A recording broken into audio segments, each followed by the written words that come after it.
বিগত আওয়ামী লীগের শাসনামলে বিদ্যুতের দাম বেড়েছে ১৮৮%, ওয়াসার পানির দাম বেড়েছে ২০০%-এর কাছাকাছি। ২০২৪ সালের জুলাইয়ে খাদ্য মূল্যস্ফীতির হার ছিল ১৩ বছরে সর্বোচ্চ। স্বাস্থ্য ও শিক্ষা খাতে আনুপাতিক হারে বরাদ্দ কমেছে। সামাজিক নিরাপত্তা খাতে ব্যয়ের বড় অংশই যায় পেনশনে।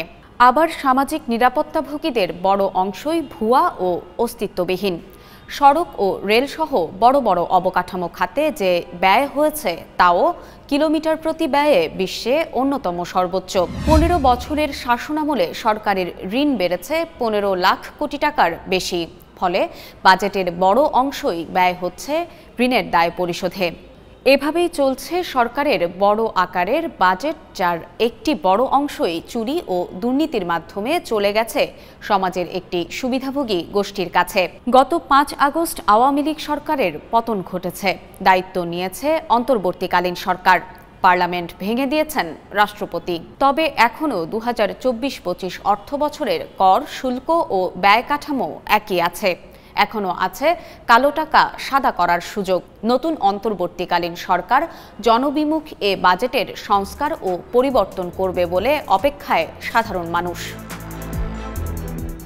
রাষ্ট্রপতির অনুমোদন সাপেক্ষে চলতি অর্থবছরের বাকি মেয়াদের জন্য একটি জনমুখী বাজেট ঘোষণারও সুযোগ রয়েছে।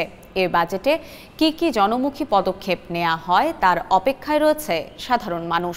নতুন পদক্ষেপে মূল্যস্ফীতি কমবে, স্বাস্থ্য ও শিক্ষা খাতে সরকার ব্যয় বাড়াবে, জনগণের ওপর পরোক্ষ করের বোঝা কমবে, বিদ্যুৎ পানি সহ যাতায়াত ব্যবস্থা আরও সাশ্রয়ী হবে। এমন ধরনের পদক্ষেপ নেওয়া দরকার বলে মত দিয়েছেন বিশেষজ্ঞরা। অর্থনীতিবিদরা বলছেন, চলতি ২০২৪-২৫ অর্থ বছরেও ঘোষিত বাজেটের অন্তত ২০% বাস্তবায়ন অযোগ্য। সংশোধিত বাজেটে বাদ দিতে হবে এমন অর্থের পরিমাণ প্রায় ১,৫৯,০০০ কোটি টাকা। ঘোষিত বাজেটে রাজস্ব আয়ের যে লক্ষ্য নির্ধারণ করা হয়েছে সেটি আদায় হবে না। আবার ঘাটতি বাজেট সংস্থানে যেসব উৎসের কথা বলা হয়েছে সেখান থেকেও কাঙ্ক্ষিত মাত্রায় ঋণ মিলবে না। বার্ষিক উন্নয়ন কর্মসূচি কাটছাঁট করার পাশাপাশি অপব্যয় ও দুর্নীতি বন্ধ হলে ৭,৯৭,০০০ কোটি টাকার বাজেট ৫ থেকে ৫.৫ লাখ কোটি টাকায় নেমে আসবে। এ অবস্থায় অগুরুত্বপূর্ণ উন্নয়ন প্রকল্প বাদ দিয়ে শিক্ষা, স্বাস্থ্য, সামাজিক সুরক্ষার মতো খাতগুলোয় বরাদ্দ বাড়ানো দরকার। উন্নয়ন কর্মকাণ্ডের কথা বলে গত ১.৫ দশকে বিদেশি উৎস থেকেও অস্বাভাবিক হারে ঋণ নিয়েছে সরকার। ২০১০ সালেও বিদেশি উৎস থেকে নেয়া সরকারের ঋণ স্থিতি ছিল মাত্র $২০.৩৩ বিলিয়ন। অর্থ মন্ত্রণালয়ের তথ্য বলছে ২০২৩ সালের ফেব্রুয়ারিতে এ ঋণের স্থিতি $৫৯.২১ বিলিয়ন গিয়ে ঠেকে।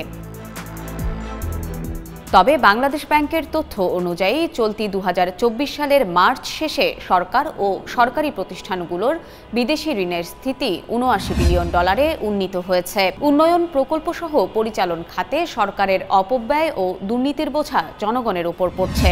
জ্বালানি তেল, বিদ্যুৎ, গ্যাস, পানিসহ সব ধরনের পণ্য ও সেবার দাম বেড়েছে। আবার সেসব পণ্যের উপর শুল্কও বেশি হারে পরিশোধ করতে হচ্ছে। ধনীদের কাছ থেকে কর আহরণে ব্যর্থতার কারণে মূল্য সংযোজন করের ওপর সরকারকে বেশি নির্ভর করতে হচ্ছে।